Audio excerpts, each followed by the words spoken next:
This is a Euro USD pair H4 chart. In this chart it is 200 EMA and the market is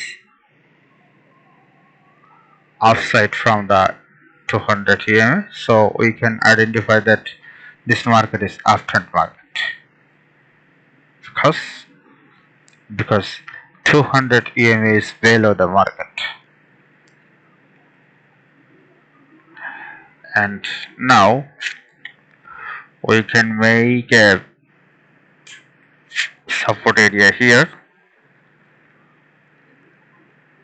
We can make here another support area.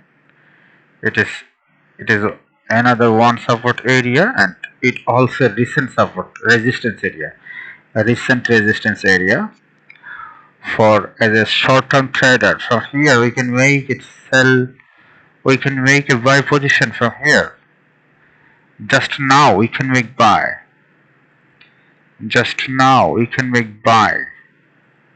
Here it is a good opportunity for make buy. Market already start to go up. So, and in this area we can make SL.